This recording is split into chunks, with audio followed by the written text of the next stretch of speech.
किसी जंगल में एक बहुत ही खूबसूरत नदी बह रही थी।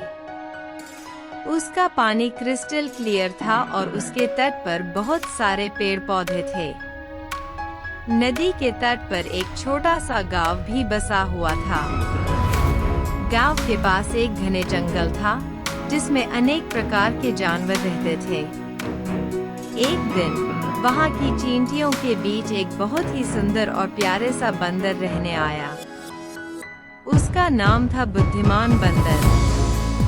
बुद्धिमान बंदर ने नदी के किनारे एक बड़े पेड़ पर अपना आश्रय बनाया। बुद्धिमान बंदर ने अपने आश्रय के निकट जमीन पर अपना बिस्तर बिछाया और उसे अपना घर समझकर उसमें रहने लगा। वह नदी में नहाने जाता, फलों को खाता और अपने दोस्तों के साथ खेलता। एक दिन बुद्धिमान बंदर ने नदी के किनारे एक कच्चे गांव के निकट बहुत सारी मक्खियों को देखा। उनका पेट भूख से चुरचुर हो रहा था और वे खाने की तलाश में इधर-उधर उड़ रही थी। बुद्धिमान बंदर ने देखा कि मक्खियों के पास खाने की कमी हो रही है। उसने उन्हें अपने पेड़ के पास बुलाया और उन्हें अपने साथ बैठकर बातें करने के लिए कहा। बुद्धिमान बंदर ने मक्खियों से कहा, तुम लोगों को यहाँ खाने की कमी है ना? मक्खियों ने हाँ कहा। बंदर ने उन्हें अपने पेड़ के फलों से खिलाने की प्रस्तावित की। मक्खियों ने बंदर का आह्वान स्वीकार किया और उन्होंने खुशी-खुशी उसके साथ फलों का स्वाद चखा।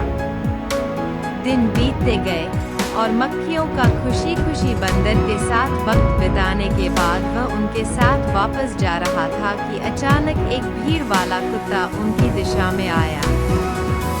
मक्खियों को कुत्ता देखकर उनकी नसों में खौफ सा छा गया। वे भागते भागते अपने जीवन की रक्षा के लिए उन्होंने विभिन्न दिशाओं में दौड़ना शुरू कर दिया।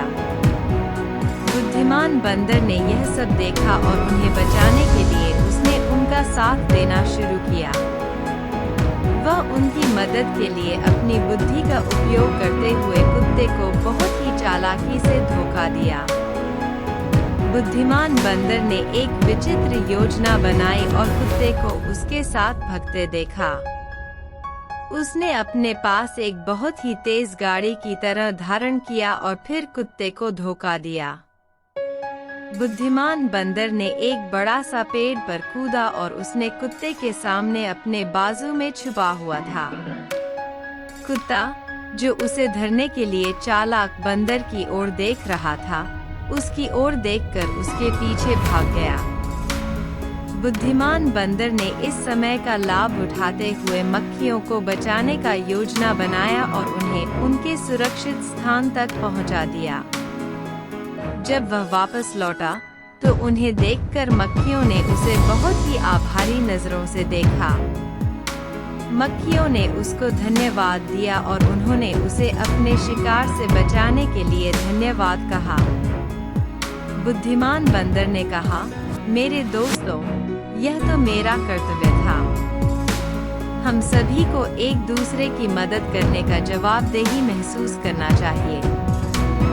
इस कहानी से हमें यह सीखने को मिलता है कि हमें सामाजिक जीवन में सहायता के लिए सकारात्मक भूमिका निभानी चाहिए।